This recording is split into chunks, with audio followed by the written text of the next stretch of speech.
This is Pete Gass from the Mean Street Posse, and you're listening to another wrestling podcast. It's time for another wrestling podcast. The measuring stick just changed around here, buddy. You're looking at the best there is, the best there was, and the best there ever will be. They think they got the answers. I change the question. The cream of the crop. Nobody does it better. These are the best in the world, brother. These are the best at what they do. When we talk about the legends of the sport, there's only two in my book. Another wrestling podcast. Another wrestling podcast. Now can you dig that, sucker?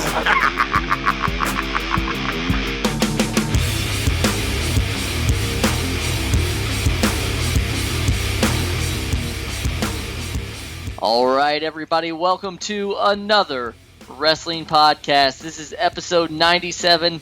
I'm Jonathan Benjamin. And I'm Steve Credo. Steve, lots of things are going on with another wrestling podcast.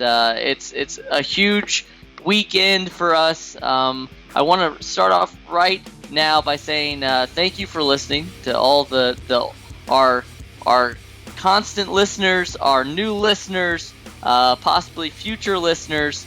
Thank you so much. And if you are new to another wrestling podcast, Steve and I are going to take a little bit of time to kind of let you guys know what we're all about. That's right, Jonathan. If you head on over to anotherwrestlingpodcast.com, think of it as the mothership of AWP. You can find all of our links from social media, old episodes, past shows. Subscribe to us on iTunes. Leave us some reviews.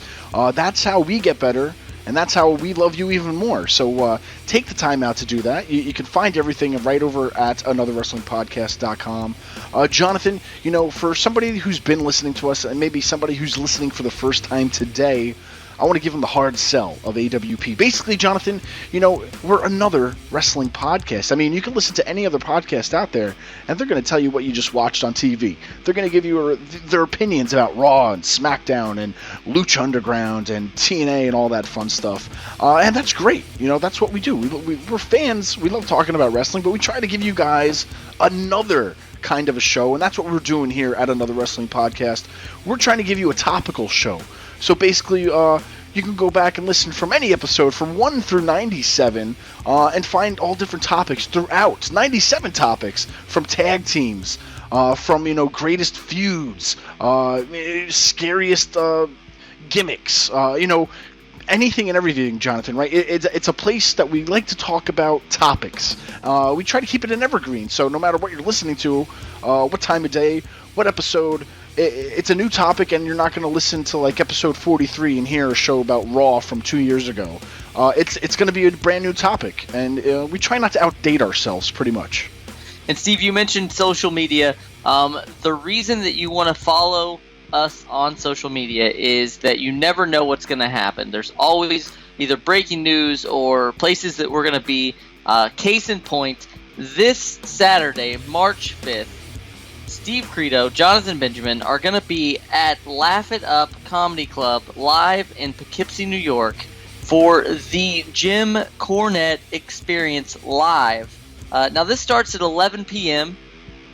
and you need to get your seats now because they're obviously going fast. There are a lot of great packages that you can get, and you can visit collectorsrealm.net or laughitup.net to get those tickets. But we want to thank our friends at Laugh It Up Comedy Club in Poughkeepsie, New York, and our friends at Collector's Realm in Fishkill, New York, for bringing in the one, the only Jim Cornette. That's right, guys, and we're going to host the show. We're not really doing comedy. We're going to kind of mediate it a little bit.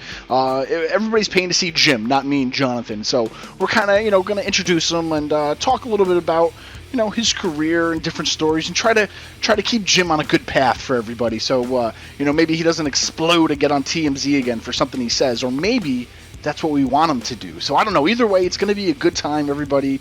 It's Saturday night. It's 11 o'clock. You have nothing else to do, so come on out. This is what it's about, man. This is it. How many times can you say you saw the Jim Cornette Experience live in Poughkeepsie? It's only happening once this year that I know of. So come on out. It's going to be a great time.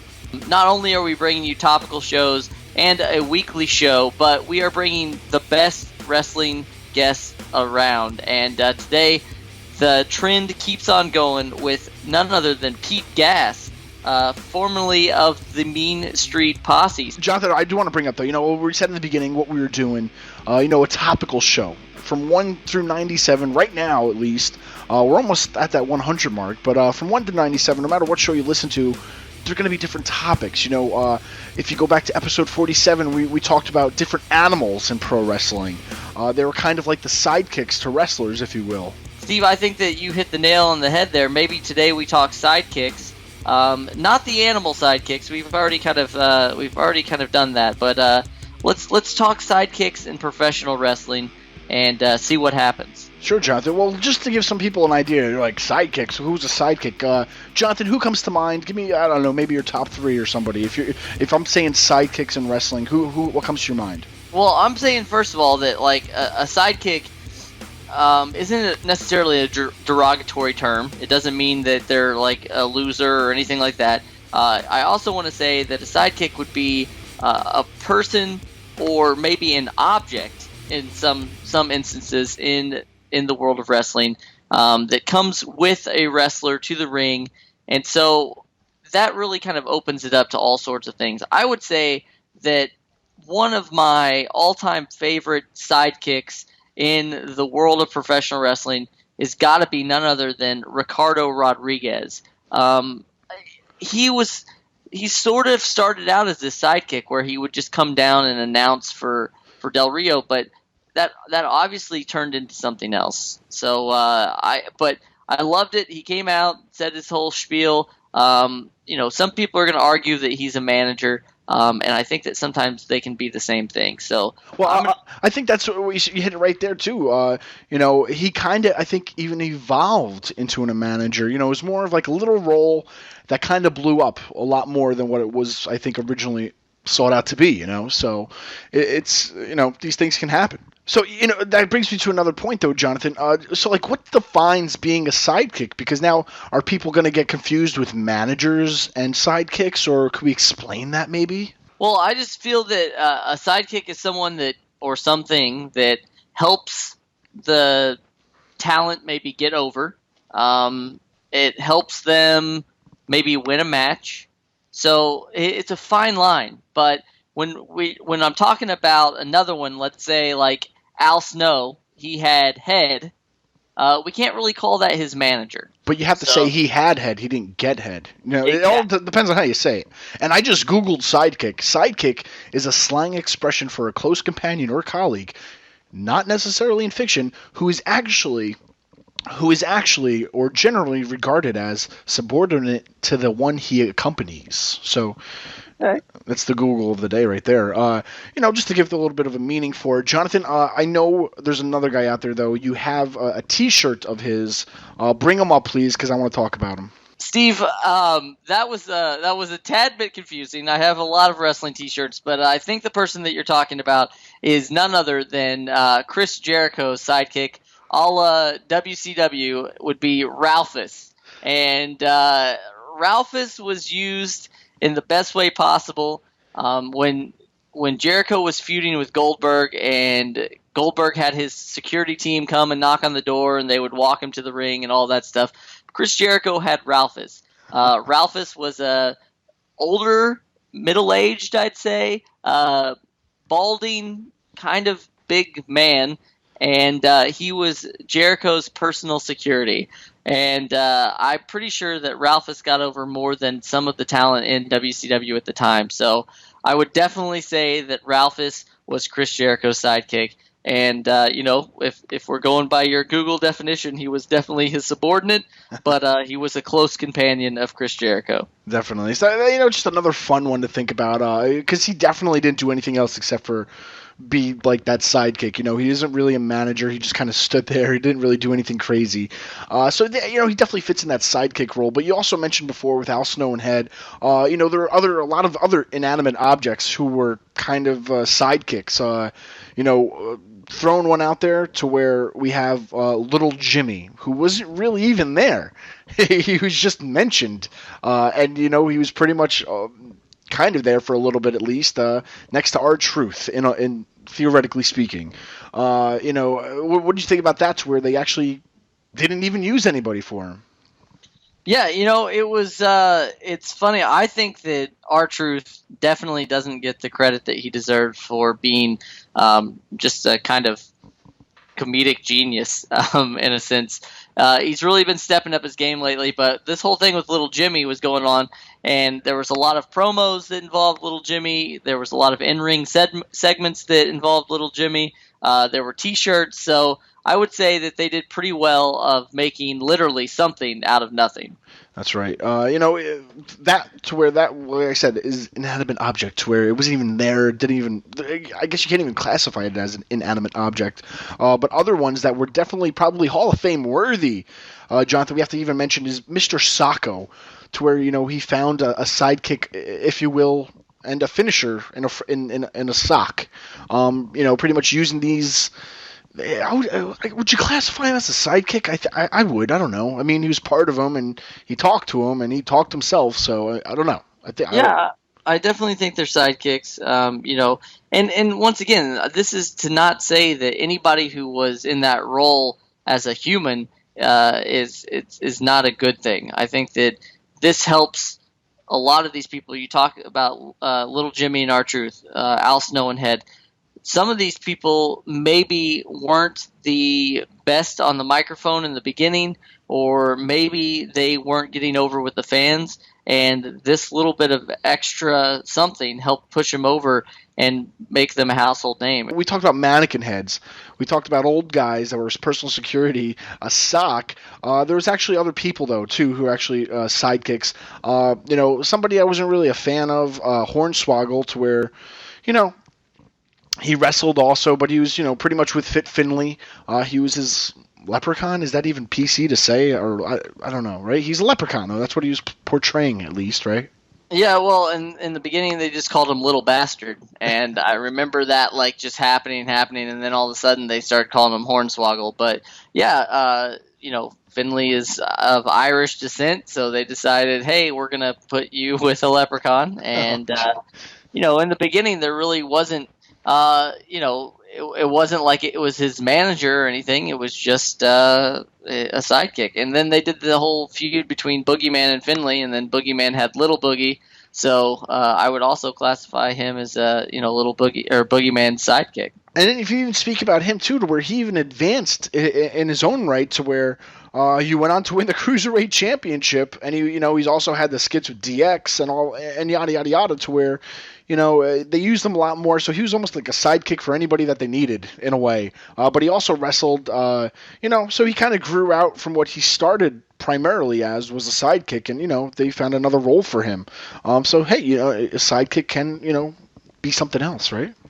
Yeah, and you know what? If you would like to debate us about these sidekicks, if you'd like to tell us your favorite sidekick, maybe we don't get to your favorite sidekick in this episode, but we've got a few more to talk about. But you can always let us know what's on your mind at A Wrestling Pod. That's A Wrestling POD on the Twitter machine, and also we've got our own hotline.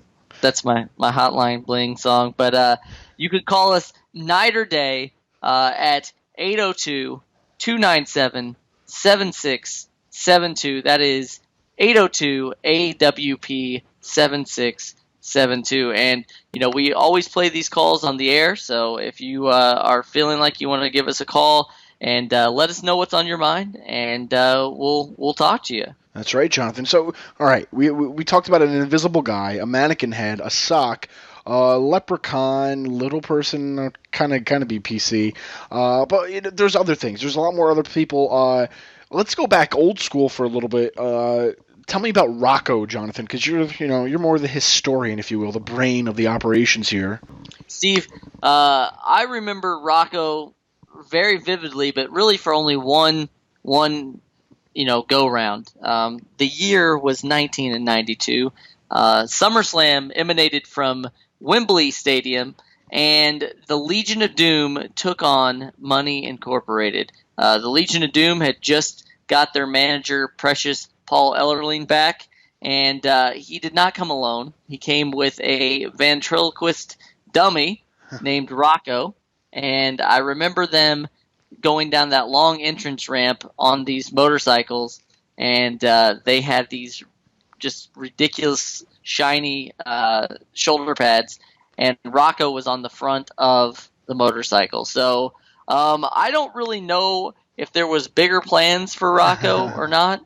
But I think back then it might have been lost on some people because, rewatching things like that today, it's a little lost on me. Yeah. But yeah, that, Rocco was a creepy ventriloquist dummy that accompanied the Legion of Doom to the ring. Well, there you go. So we got a sock, a mannequin head, a dummy, an old personal security guy, a leprechaun, little person, a lot of crazy things, Jonathan. But now if we move on up a little bit, the Hurricane, he had a sidekick, and he was literally called his sidekick, and I believe his name was Rosie Reigns, right? No, it's not Reigns. It's Roman Reigns' brother, Rosie.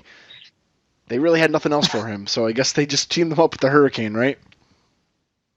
Yeah. It was the whole superhero in training shtick, which, there was an acronym for that. And Rosie came out. It was kind of like a fan of the Hurricane, and they were together for a little bit, and then it got to the point where, once again, his character evolved from this sidekick, and they really made it a play on the superheroes. So like Batman and Robin, that sort of thing. So Hurricane was like the superhero, and Rosie was his sidekick. And, Rosie comes from an amazing family of wrestlers, and, taking nothing away from Rosie. But at this point in his career, he was definitely a sidekick. And, Jonathan, we talked a lot about these sidekicks, and a lot of them, I would say, were mediocre at best. But these group of guys coming up next, and I really can't think of any other group of guys who stood out of being, quote-unquote, sidekicks, but turned into a lot more than that. The Mean Street Posse, Jonathan, I think out of anybody that we talked to today, these guys were probably legitimate sidekicks, but were also legitimate ass kickers, you know what I mean? To where, okay, they were Shane McMahon's henchmen, if you will, but they also wrestled, you know what I mean? Like they got into the wrestling too, and they were more than just a sock or more than a mannequin head and whatnot compared to all the other things that we were talking about. But the Mean Street Posse, Jonathan, can you school our listeners out there a little bit on the Mean Street Posse? Well, the Mean Street Posse was great because it kind of came out of nowhere. Like Shane McMahon at the time was fighting a lot of people, and it probably wasn't that believable at the time because Shane just kind of came out of nowhere to make people think that he could really go toe-to-toe with any of these people, X-Pac, Big Show, Test, any of these people. So he needed some help. And I always thought it was hilarious because they always talked about Shane growing up on the mean streets of Greenwich, Connecticut, Yep. which we're very close to, and there isn't a mean street within probably 60 miles of Greenwich. So it was pretty funny. But they came out and they started to help Shane out. They would just take out any of the people that were there.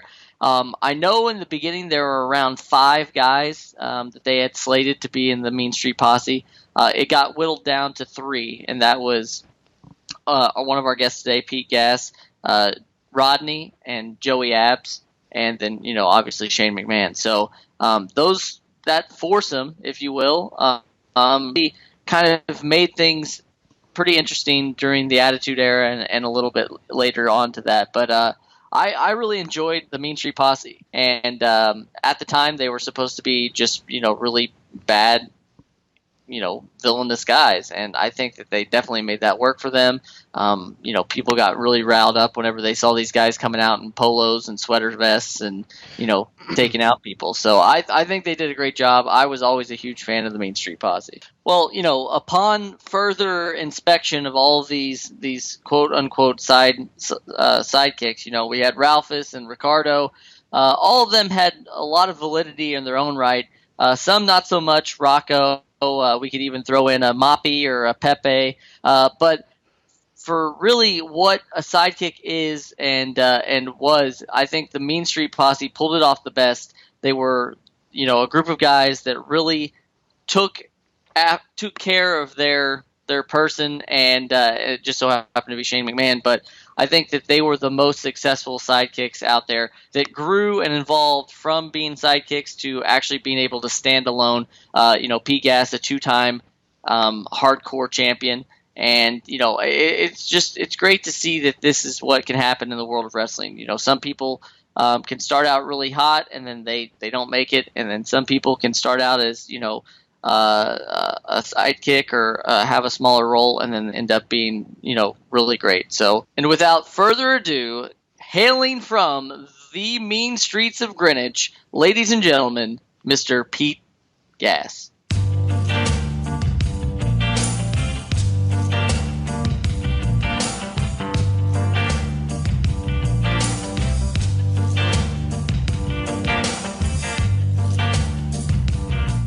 All right, joining us right now on another wrestling podcast is a former WWE superstar, a multi-time champion, and he did all of this despite being brought up on the mean streets of Greenwich, Connecticut. Ladies and gentlemen, please welcome Mr. Pete Gas. Pete, how are you doing today? I'm doing great. Wow, you really you made me sound kind of special there. That was great. Thank you. Absolutely. Now, I have to say this. I was a huge fan of yours whenever you were in the WWE, but one of the biggest things I want to talk to you about is recently on Raw, someone held up a Mean Street Posse sign during the Roman Reigns entrance that he makes to the crowd. How did that make you feel after it being, it has to be around, 15 years that since the Mean Street Posse ran wild in the WWE. What does that do to you as a person, and why do you think that people, after all these years, are still talking about the Mean Street Posse? First of all, I want to say, if I ever find that guy, I have to buy him a beer. That was great. The other thing was, I'm watching the show, and I did see the sign, and the best part about it was Vince was staring at Roman Reigns, and there's no way he could have missed that sign. And hopefully the next time I see him, I remember to, next time I see Vince, hopefully I'll remember to ask him about that and see what he has to say. But to answer your question, it's pretty special. To be gone this long, and to still be in the minds of some of the fans and in the universe and stuff. There's always going to be the ones that hated us, and that was good because that means we did our jobs. But then there's the other ones that, aren't like that guy, still interested in the Mean Street Posse. So it's pretty special for me. It means that we did our jobs, and we got over with the crowd. I remember since we first started and there were signs, they said, that's a sign whether or not you're over with the crowd. And for 15 years later, for these signs to be popping up once in a while, it's pretty damn special. That's awesome. Now, everybody's pretty familiar with you after 1999, but I wanted to take some time to talk about Pete Gas pre-1999. So where did you grow up? Did you actually grow up in Connecticut? I grew up on those mean streets of Greenwich, yeah. That's great. So I guess, were you a fan of professional wrestling as most kids are growing up? I absolutely was. I was a huge Hulkamaniac. When I was a fan of Hulk Hogan before he became the Hulkster. When he was working for Vince's dad, there was a Channel 9 show. You're in the area, so I don't know how old you are, but it used to be on Channel 9 WOR-TV. They used to have Saturday night wrestling. And as a 9-year-old kid, I would force myself to try to stay awake to see this big blonde guy named Hulk Hogan or Terry Hogan, whatever. I forgot what name he went by. I think it was Hulk Hogan by then. And I would force myself to stay awake to try to watch his matches and as much as I could. And it just snowballed from there. I was always a fan growing up. So what were some of the things that you did growing up? Were you, obviously you're a fan of wrestling, but was that like your first love, or were you into other sports? How did that come about? Well, I do. I love all sports, to be honest with you. I like the Rangers as far as hockey goes. I'm not a skater. I can't skate. That's a tidbit. But as far I'm mostly a football guy, baseball and basketball. So growing up, I was always a big time football fan. I played football, from junior high school right through college. Went to the University of Connecticut. Got a 4-year full scholarship there to play football, and I've always had a love of sports. In my house, my father and 2 older brothers. I mean, we didn't have we were middle class in Greenwich, for what that's worth, and we had a small living room, and we all packed in that one living room, and there was only one thing on that television, and that was sports. So you were force-fed sports as much as possible. All right, now was that your first idea of something that you wanted to pursue as an adult, is that you wanted to be in sports, or did you have any other ideas of what you wanted to be when you grew up? To be honest with you, I always dreamt of playing professionally, and obviously I was an offensive lineman, and I'm not exactly that, the size of an NFL offensive lineman. I'm tall enough. I just in college I was a 300-pounder, so I was right around that. Back then, I would have been a center, but I sustained a really bad thumb injury, and it put me on the shelf for a few weeks, and that kind of lost interest of a few NFL teams that came in to see me the year before and that were scouting me. So I didn't really pursue it after that. As far as wrestling, I'd always dreamt of being a wrestler, and it's amazing that it eventually came true. Now, it's been well documented that you are indeed a friend of Shane McMahon. How did that friendship actually start? Obviously, you're from Greenwich, so did you guys go to the same school? How did that happen?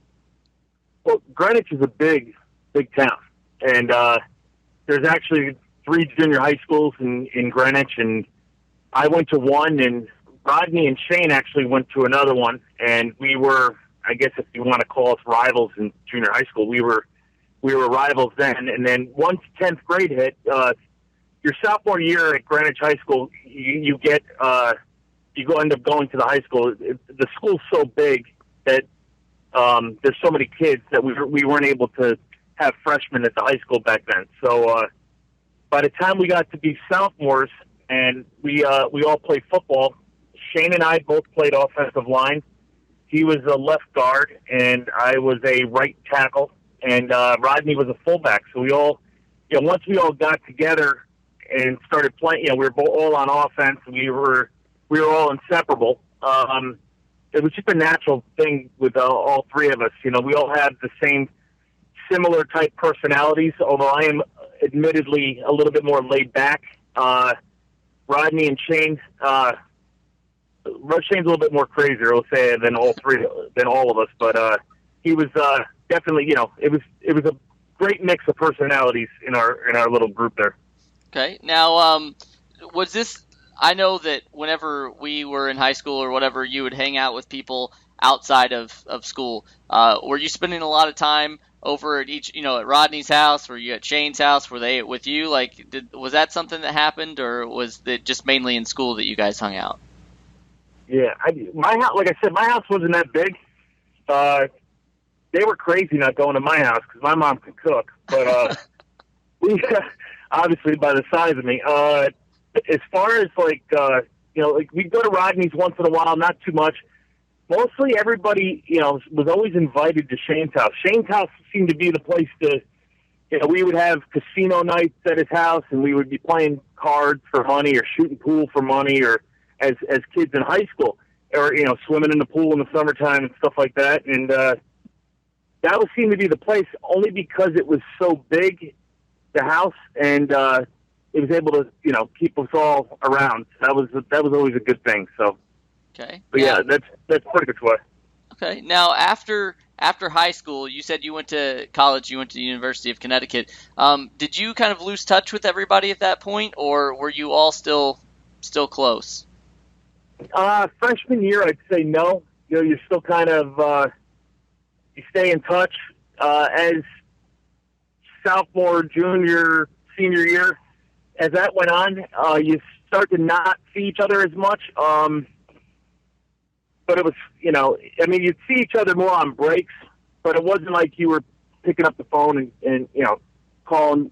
I wasn't calling Shane, or Shane wasn't calling me on a Tuesday afternoon to say, hey, what's going on, It was more of a, like, the funny thing about us, it's not funny, but the good thing about our relationship, the whole group of us, is we could not talk for a month, 2 months, and if we did, as soon as we see each other, it's like we picked up where we left off.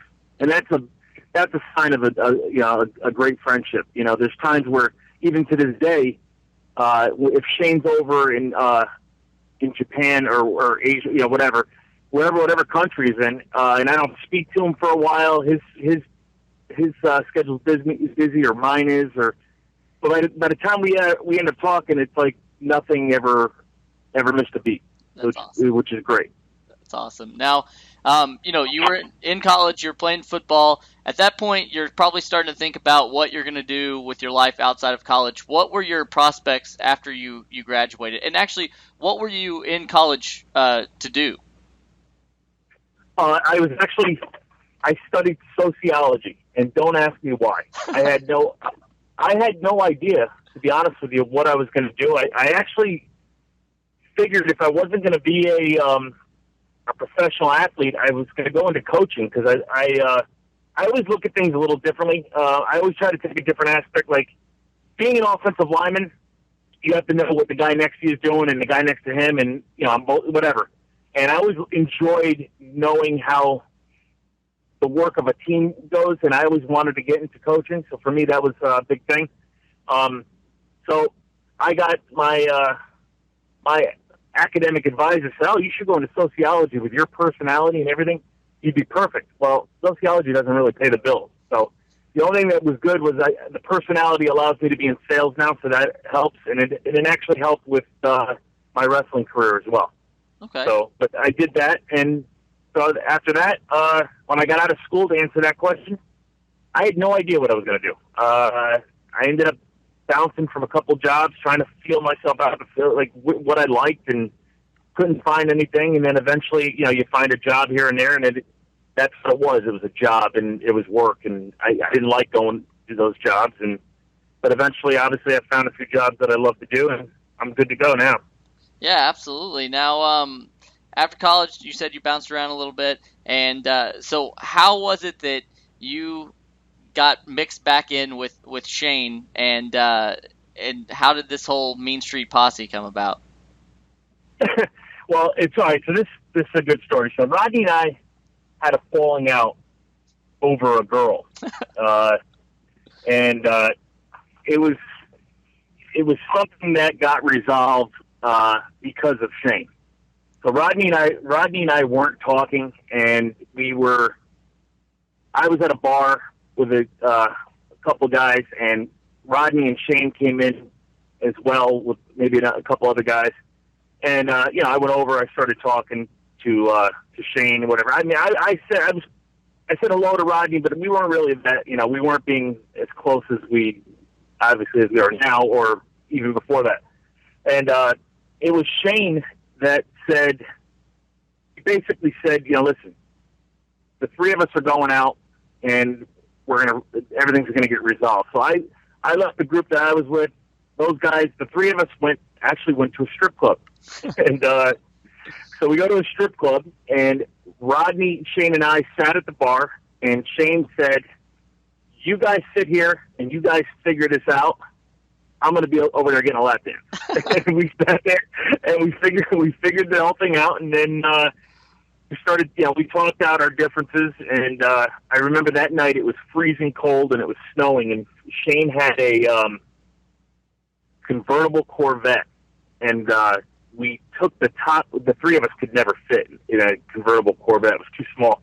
So we actually took the T-tops off, or the top off it, rather, and Rodney sat on the center console and put one leg between me and one leg between Shane, and we drove about 15 miles back to Shane's house and finished up the night there, had a few more beers there, and but it was funny because Rodney, it was so cold. I don't know how he did that. And he just put a pair of sunglasses on, we drove home, and everything else was good after that. So if it wasn't for Shane, who knows what would have happened if we would still been talking, or what would have happened. Well, obviously you guys all kind of grew up, and you got to the point where, you all had kind of different paths, but you got led back together somehow. So, did Shane, ask you guys to be a part of this, or were you pushing for it, or how did the actual initial conversation come up about you guys joining him in the WWF at the time?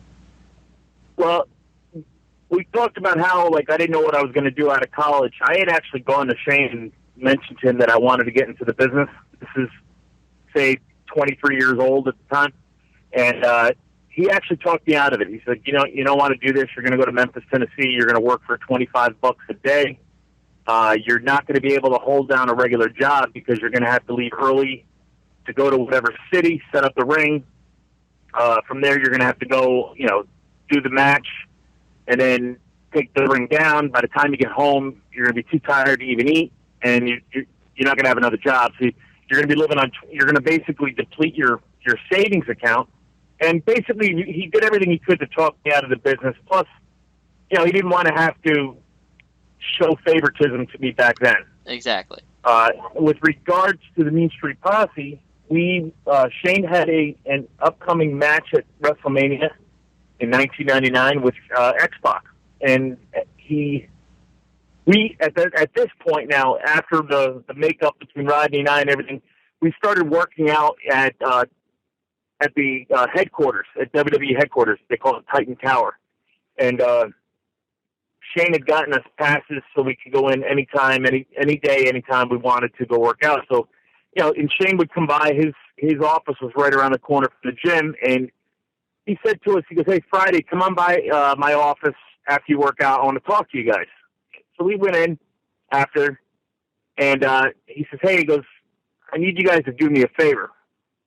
And, of course, we're like, "Sure, whatever you need." And he said, "I need you guys to dress really preppy on Sunday, and at 10 a.m., I want you to go down to the studio, and Chris Chambers is going to ask you a bunch of questions and stuff."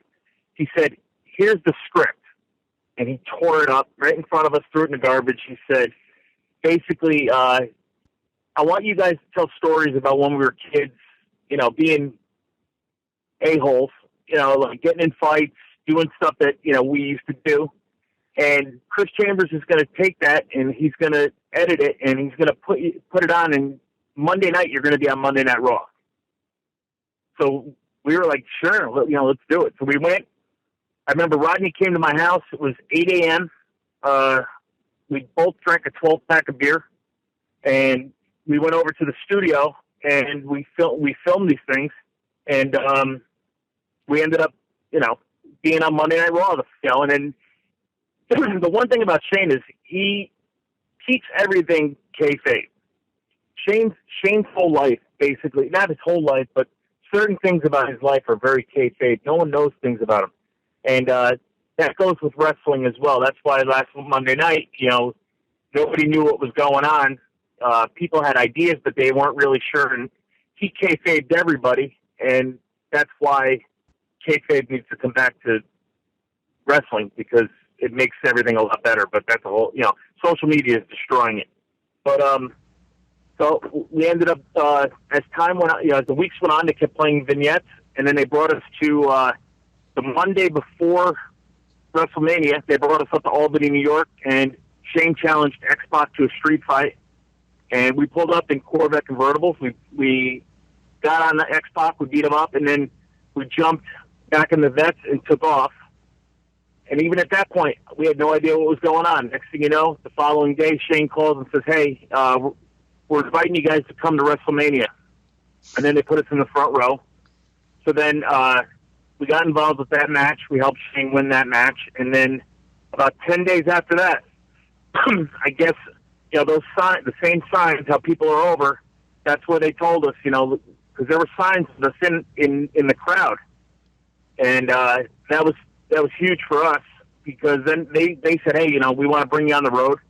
Back then, Monday Night Raw was filmed live on Monday, and Tuesday was filmed for the following Monday. There was no SmackDown at that time, and they asked Rodney and I to take some vacation time to come on the road with them. We did that for probably about a month and a half, and then we lost the Loser Leaves Town match with Briscoe and Patterson. And that was, to my knowledge, I thought we were done with with our careers. So we were kind of bummed out, and then all of a sudden they called us back, and Shane called us in his office again and said, "Here, we want to sign you guys to three 1-year contracts." And I just remember that being the greatest feeling in the world, and the rest is what it is. But the funny thing about the whole, when he called us back in 10 days after WrestleMania, he had envelopes for us then as well, and we had no idea what they were. And he said, "Here, these are for you guys." And we opened them up, and we had checks, and we're like, "What's this for?" He's like, "What do you mean?" He goes, "You guys worked." And Rodney and I kind of looked and laughed, and we're like, "Man, we got paid for this?" Because we would have done it for free. We weren't doing it for the money. We were doing it to help our buddy out, and we literally did not know that we were getting paid for that. That's awesome. And yeah, I mean, we would have done it for free. You know, I mean, that was it. You know, but it was an amazing. It was unbelievable. Greatest feeling in the world was to get that contract. To know that they thought enough of us to give us an opportunity, which was huge. I mean, that was very big. Well, I have to have you shed some light on what I think is one of the greatest wrestling mysteries of all time. I actually opened up my refrigerator this morning, pulled out a milk carton, and it said missing Willie Green. Yeah, okay. So, what happened? Because obviously you spoke about the vignettes. There was another member of the posse that didn't make it.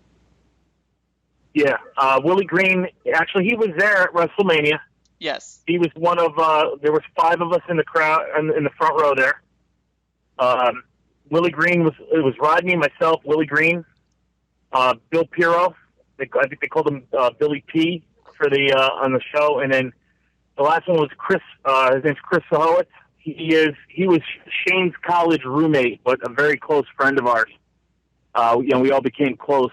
And, but for the most part, you know, Willie, I don't know what it was. I don't know I have theories about it, but I don't want to share my theories on why the other guys were not chosen. It's, you know, it's that, to be honestly, it's none of my business, but I have ideas why.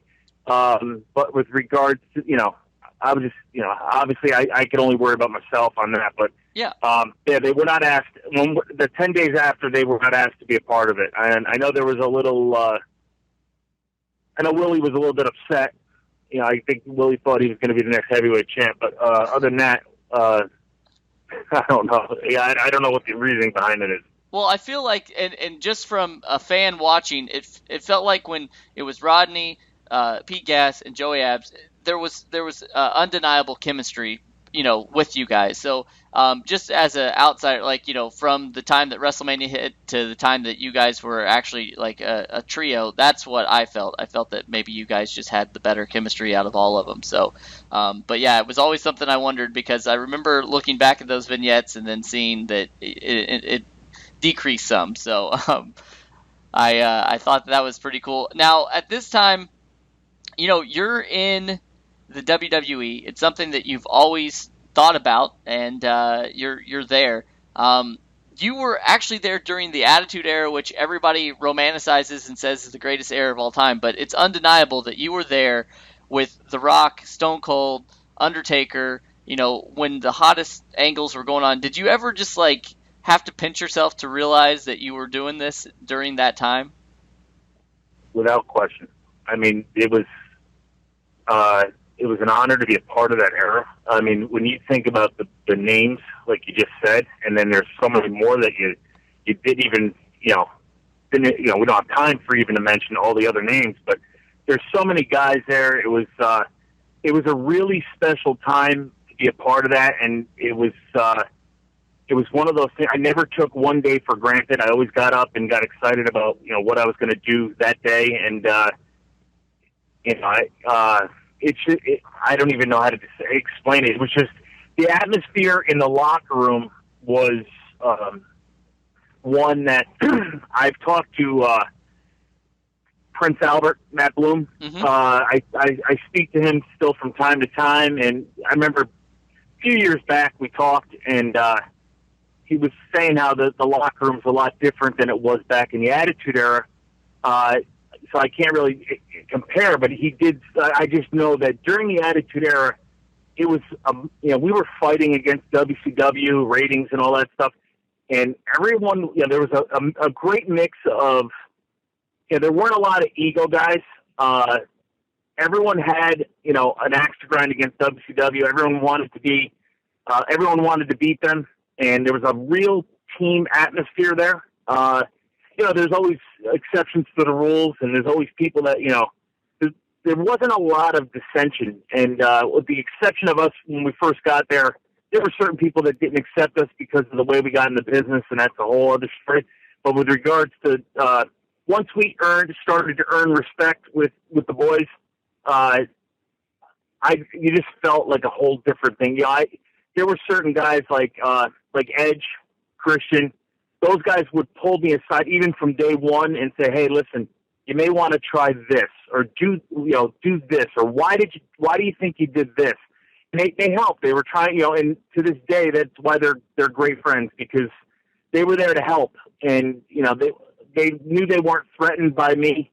I was there to put people over, and that was my job, and I accepted that. I loved it, and I would do it in a heartbeat without even thinking about it.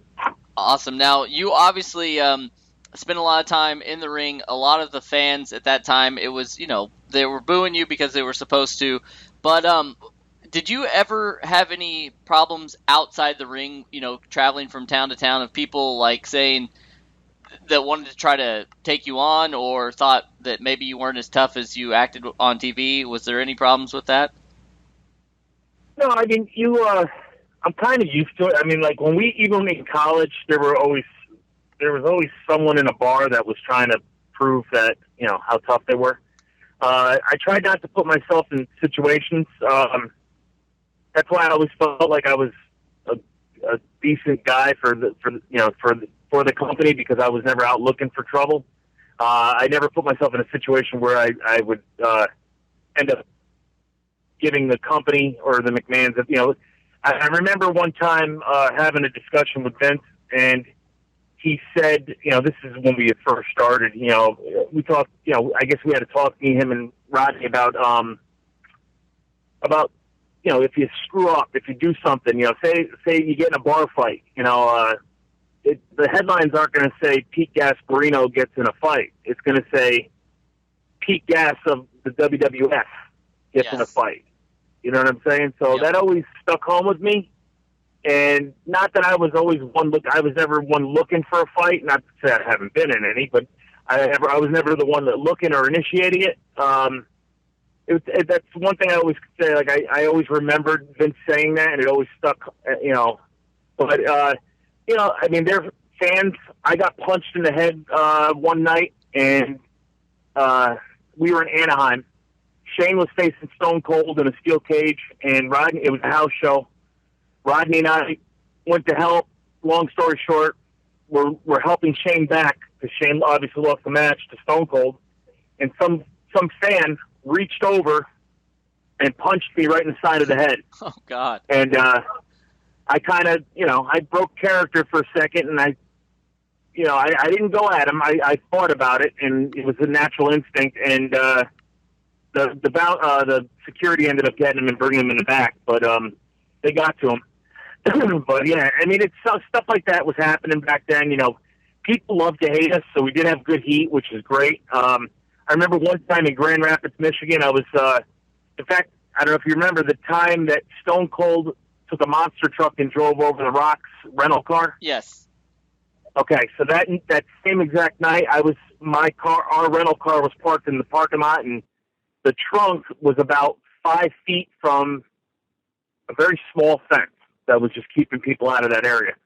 And I had went and took the bags, and I was putting the bags back for the rest of the Mean Street Posse. And I had a crowd at my trunk about 5 feet away or whatever, yelling at me, calling me every name in the book. And one of the guys was like the size of a door. He was huge. And he said, he was calling us every name in the book, and I'll keep it clean what he was, he was saying stuff. And so I said, you know what? In my head, I'm saying to myself, I'm going to see what this guy's really thinking. So I shut the trunk and I walk over to him and I was like, hey, did you enjoy the show? And the guy's like looking at me like weird. And he says, yeah, I liked it. And I said, what do you think of the Mean Street Posse? And he says, I think you guys suck. I'd like to kick your ass. So I said to him, I go, well, that's good.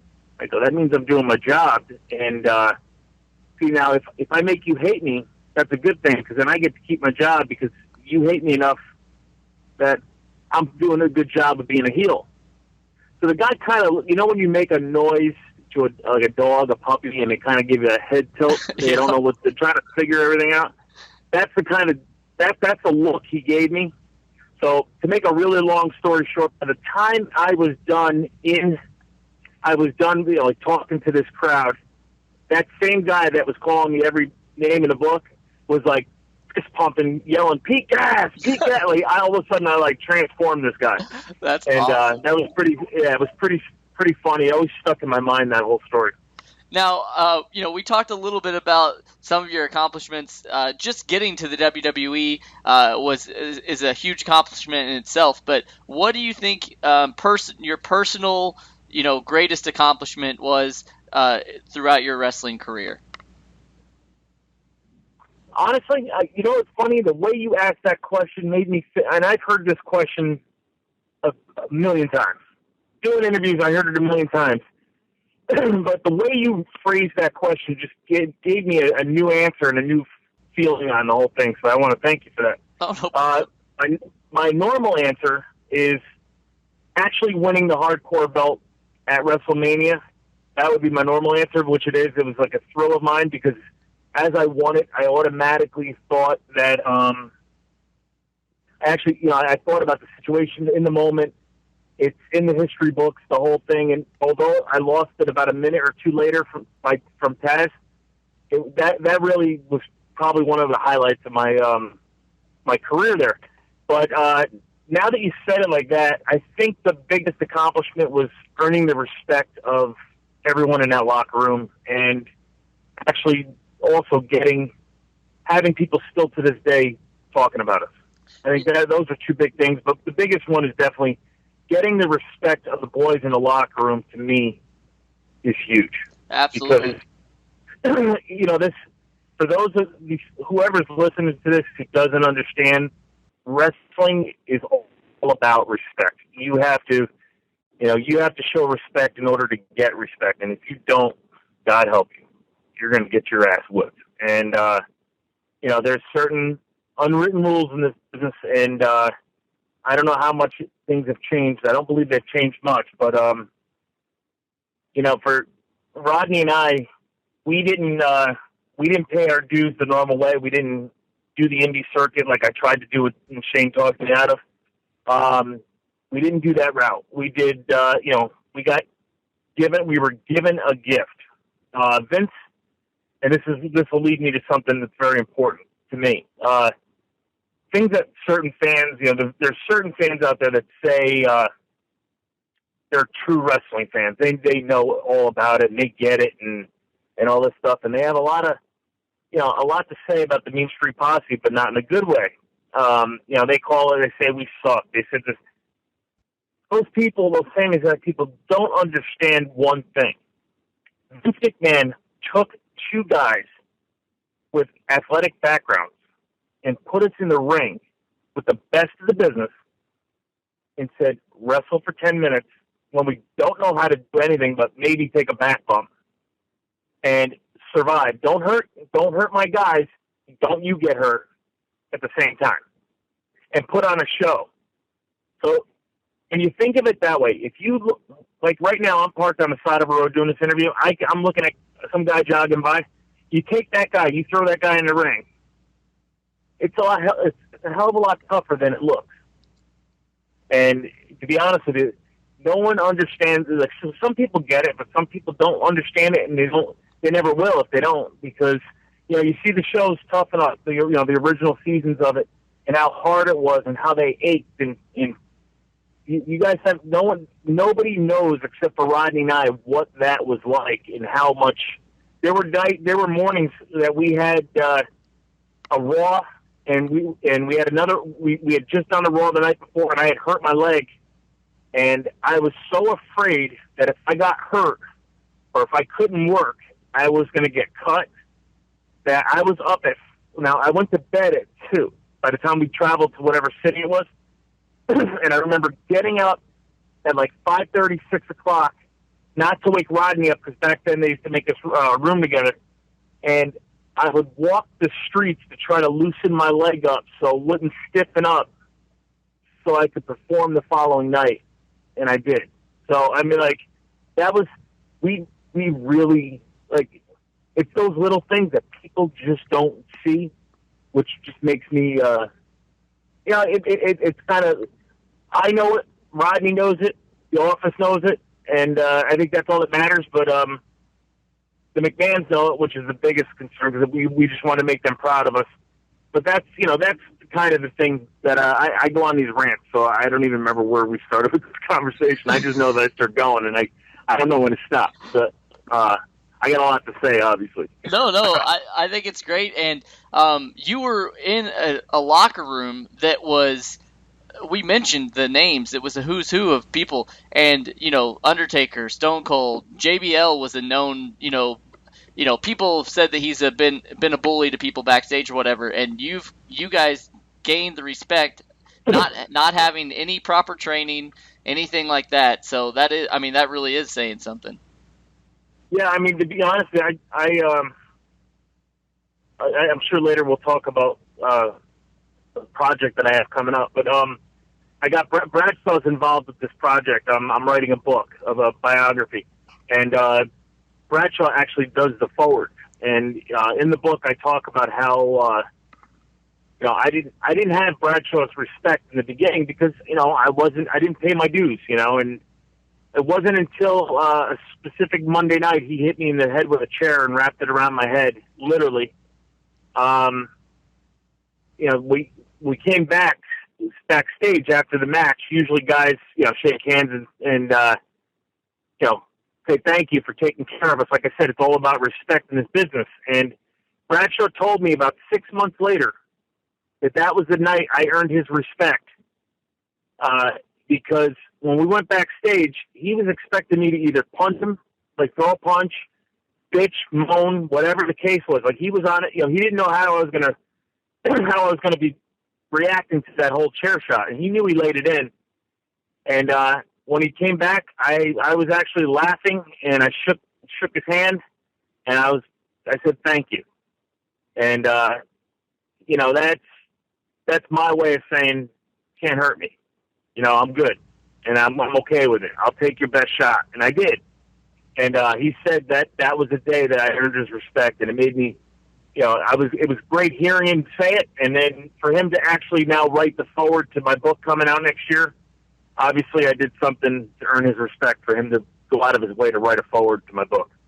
Now, you just mentioned that. What else can you tell us about this project? It's you said that it's going to be coming out next year. And we know now that JBL is writing the forward, but is this just something that you wanted to do to kind of get these stories out there, or were you approached to write this book? How did this come about? No, it was always a dream of mine. Like eventually, so what happened was Rodney and I were training for when we weren't on television. Once we were signed to contracts, when we weren't on television, we were training at the TV studio. They had a ring set up for us to train with Dr. Tom Pritchard. Eventually what happened was we had to go to Memphis, Tennessee to learn more philosophy. And we would do that on the days that we were not on television. And back then, Steven Regal was our trainer. And we had the worst facility. Like we were actually wrestling in some this guy Buddy Wayne, a legendary wrestler in the Mid-South. we were in his backyard training on his ring that had dead mice on it, and he had gym equipment set up in the backyard. He had a squat rack, a bench press. It was all rusted out from the rain, and it was kind of a culture shock. And so I remember taking pictures of those things, and I remember saying to myself, man, someday I want to write a book and put these in a book. And then for years, I mean, I'm probably about 14 years too late from writing this book, but maybe it worked out better this way. So I remember saying I wanted to write this book, and then my co-author, John Robinson, who wrote the book that came out last year, the Attitude Era book, and Yes. he also wrote what's his name? Warrior book that just came out. He wrote both of those books. So when it came time for the Attitude Era book, I got a call from WWE saying that they wanted me to be a part of it, and that John Robinson was going to be calling me. So I went and I went on a conference call with him, and we spoke at great length, and I was telling stories, and John could not stop laughing at some of my stories about being on the road. And he said, he goes, you should write a book sometime. And I said, what's funny is I've always wanted to, and he told me, he said, I'll write it for you. He says, we'll write it together.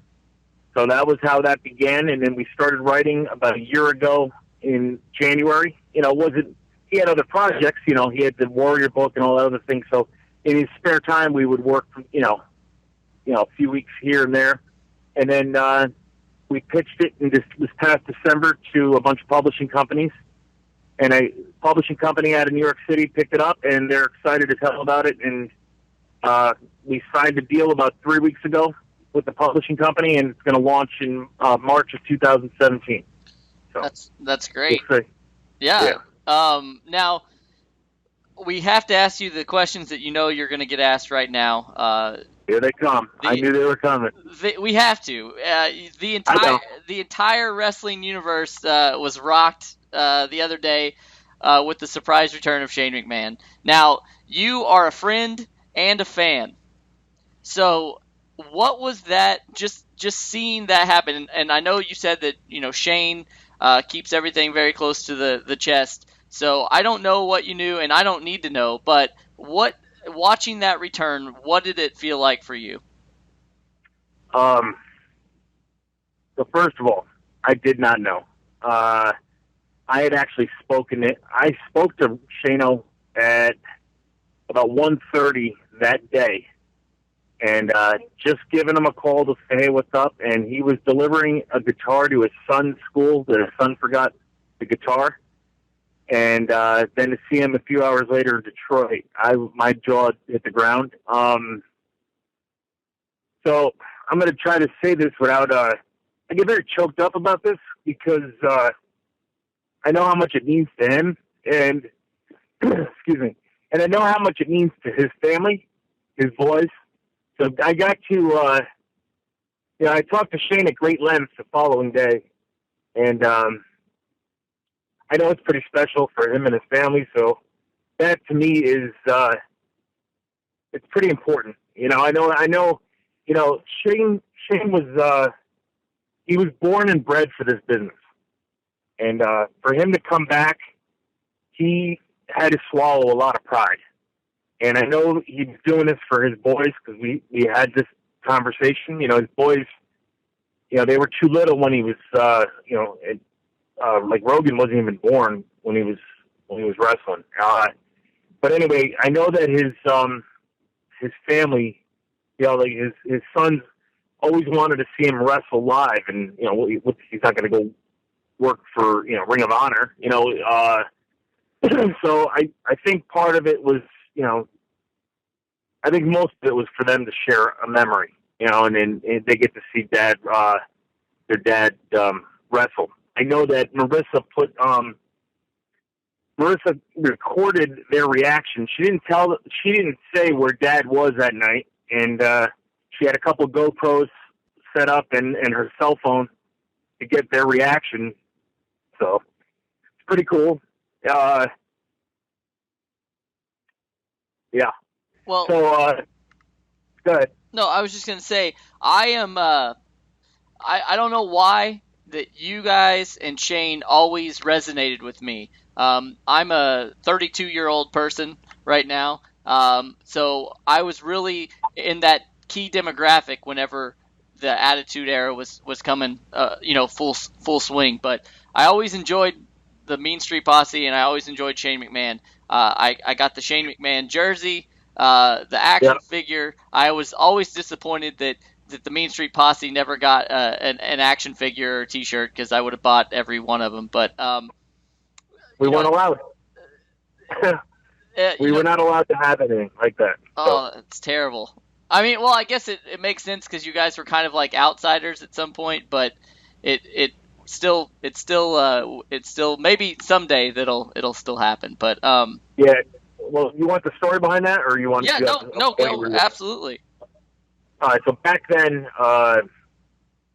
not everybody had an action figure. Not everybody had a T-shirt, and the designers of the shirts actually were friends of mine. One of them grew up down the street on my same street, and they would send me emails and stuff with ideas for different ideas for T-shirts, and they always got shot down because Vince was afraid to have us, afraid to show us any favoritism. So that's why we never got, we were in video games, we were hidden characters, but we were never allowed to have T-shirts or anything like that, or action figures, or any of that good stuff. So it was unfortunate, but that would have been a great memento to have and stuff. But it just turned out that way. It was part of the part of the whole thing about not showing any favoritism and making sure that he kept us safe too. Okay.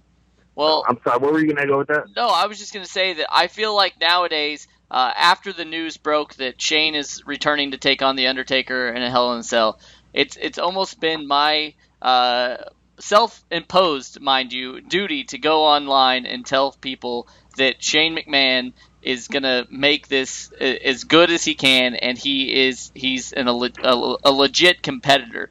Why don't you think people see that? I mean, why are they dismissing him so quickly that he's not going to put on one hell of a show?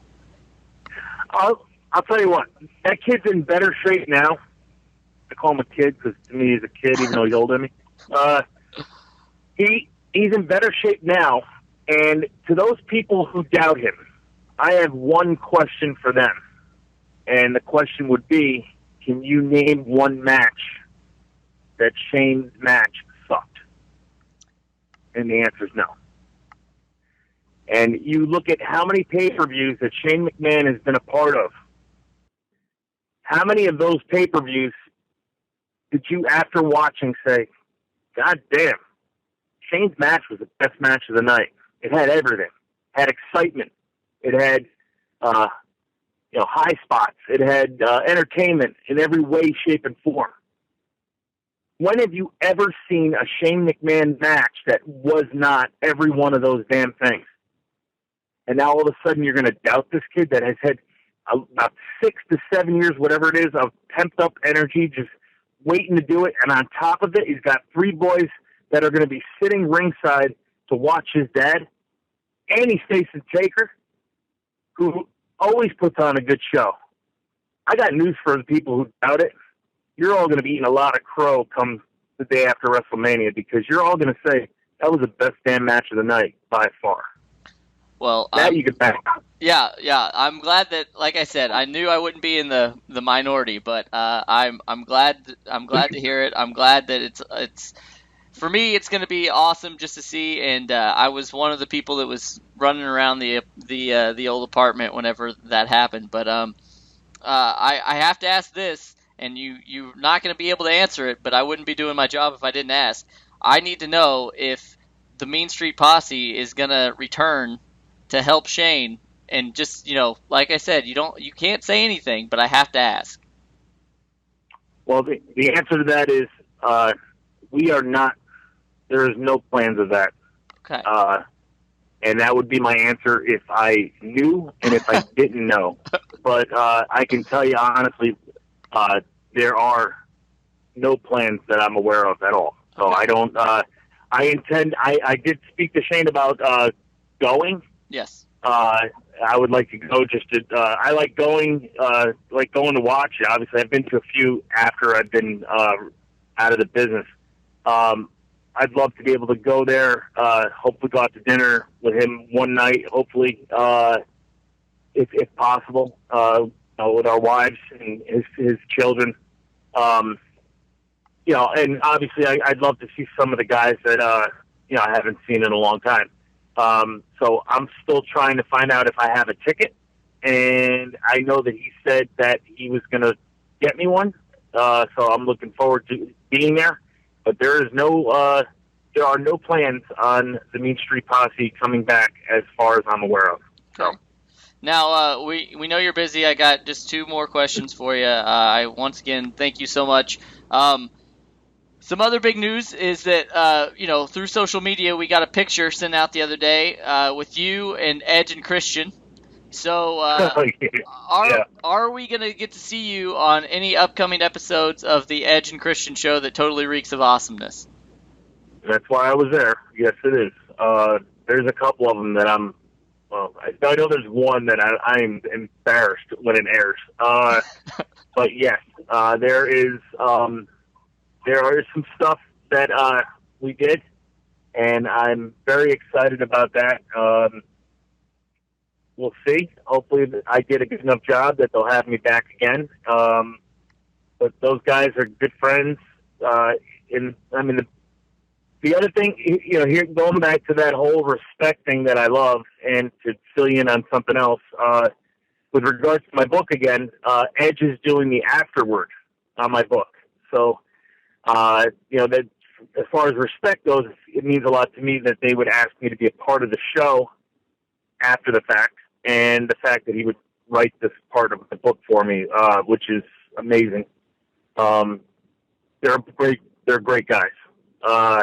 It was so nice to see them a few days ago. We got to spend a lot of time together. I think I shot early in the day, and then I had another scene later in the day, so I could have left, but instead I hung around and enjoyed the company of those guys and reminiscing. And then afterwards, myself, Tommy Dreamer, and Edge went out to dinner, and we had a blast.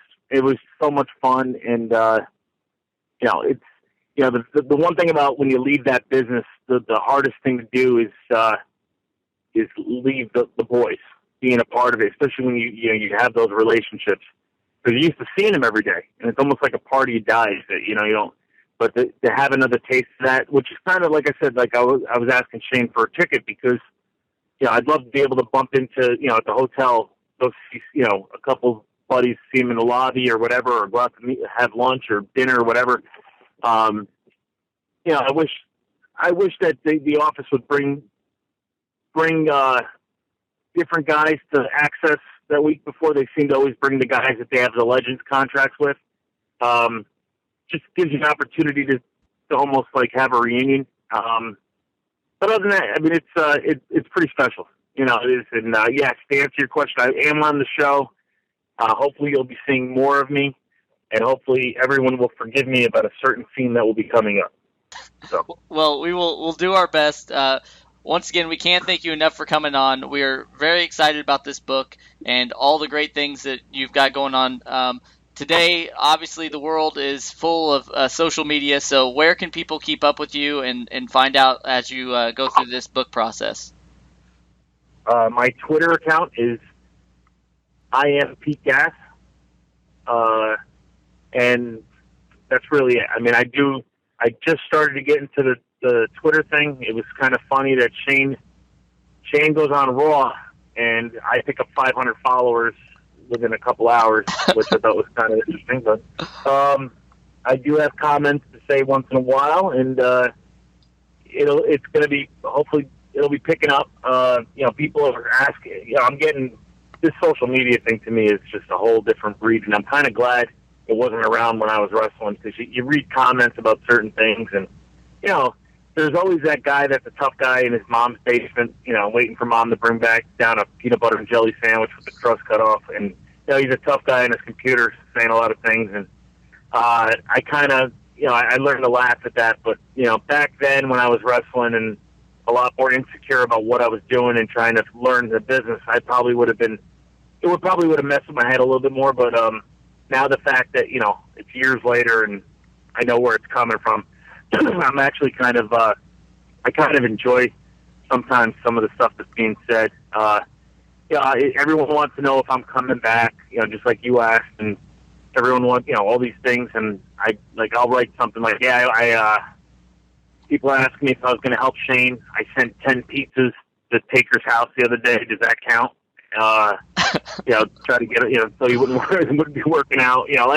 I'll try to say something witty or try to say something funny, and some guys know how to take it, some guys don't. As far as like fans, everyone has something to say. They just try to get under your skin to see if they can get a reaction from it. But anyway, but that's it. I guess Twitter's the only way, really. I know that you and I connected on Facebook. Other than that, that's it. I mean, that's all I got. Promo of the week. I'm Jim Cornette. I just wonder if any of you are sick and tired as I am of people who claim to be the icon of wrestling. Hulk Hogan and Roddy Piper claim to be the icon. Shawn Michaels is the icon that can still go. Bret Hart would claim to be the icon if he wasn't too busy crying about being screwed. And I guess Randy Savage is still thinking. Well, Shawn Michaels is still the single most talented athlete in wrestling today inside the ring. But outside, he's an adolescent, obnoxious jerk who takes his tights and goes home if he doesn't get his way. Bret Hart is one of the greatest wrestlers of all time, but if he'd have been screwed as many times as he claims, he'd have struck oil by now. And Randy Savage is a legend, but let's face it, how many records did Frank Sinatra sell last year? But the pinnacle of this icon garbage came at last night's cage match between Hulk Hogan and Roddy Piper to determine in their minds only who the real icon is. WCW had the gall to say this is the greatest cage match in history when it was only the greatest in 3 weeks since Hell in the Cell. But here you've got a 46-year-old bald movie star wannabe who looks like Uncle Creepy with a good build taking on a guy with an artificial hip that hadn't wrestled a full schedule in 10 years. It's a tribute to the massive egotism in my mind of both men and an indictment of WCW's promotional policies that this match even took place, much less being the main event when the card was probably the best that WCW is capable of having. By the 10-minute mark, they were sucking wind so bad, the first 3 rows passed out of oxygen deprivation. It would have been funny if it wasn't so sad. Well, I'm sick and damn tired of hearing guys claim to be the icon, especially when it usually comes from guys who just didn't know when to quit. Roddy Piper was my idol when I was a teenager, but that was 20 years ago. Hulk Hogan during his best years was 50% media creation, and those are long gone. This match was a slap in the face to every wrestler that takes pride in his profession. And in my mind, no one man is bigger than this sport. But if there is an icon, it would be a man who has great ability inside the ring and professionalism and maturity outside of it. Let's leave all the petty backstabbing I make more money than you BS with the hat check girl and concentrate on talent and attitude. The Undertaker, Ric Flair, and Steve Austin have never claimed to be icons, which means they're big candidates to be just that. And on a personal note to Hulk Hogan, you are a household word, but so is garbage, and it stinks when it gets old too. I'm Jim Cornette, and that's my opinion. Today's show is brought to you by... All right, Steve, if you know me like you think you do, you know that I am a huge professional wrestling fan. We all are. That's why we're here right now talking about this. But sometimes it's hard to find original, cool pro wrestling memorabilia. Do you agree? I agree. Okay, well, I have the cure for the common wrestling merchandise, and that is ProWrestlingCrate.com. If you've never seen ProWrestlingCrate.com, they are a monthly subscription of exclusive shirts and collectibles for pro wrestling fans, handpicked by the biggest names in professional wrestling. Now, we've been fans of PW Crate for a very long time. They had a Mick Foley box, they had a Blue Meanie box, Kayfabe News box. Last month was the 80s, and if you sign up before March is over, you can get Mania Crate. Now, what's special about this crate is it has 2 shirts in each crate instead of the normal one. It's just an amazing company. We love the people over at Pro Wrestling Crate. They're always going out of their way to try to surprise the fans and give them what they want. If you want exclusive sneak peeks of what's going on in each crate, you can go and follow them at Pro Wrestling Crate on Instagram. You can go to Facebook.com/PWCrate, and you can also follow them on Twitter at PWCrate. Also, check out ManiaCrawl.com. Mania Crawl is an annual event that coincides with the biggest pro wrestling show of the year, WrestleMania. Mania Crawl brings hundreds of wrestling fans from around the world together for one jaw-dropping, eyebrow-raising, trailblazing bar crawl. Through the use of social media, various wrestling fan sites, and the overwhelming support of the pro wrestling community, Mania Crawl has grown to serve over 1,000 fans across 3 different cities, New Orleans, San Jose, and New York City. Their event is 100% free, for the fans, by the fans, with the goal of raising money for Connor's Cure and the Children's Hospital. This year's event will be held down in Dallas, Texas. Make sure you follow them on Twitter and Instagram, and to stay up to date with everything on Mania Crawl, head on over to maniacrawl.com. Well, that's the show. We want to thank you all for listening today. Every week we do this show free of charge for you, the fans. If you're wondering how to repay us, we have just the thing. Subscribe to us on iTunes, and while you're there, be sure to rate us and give us a good review.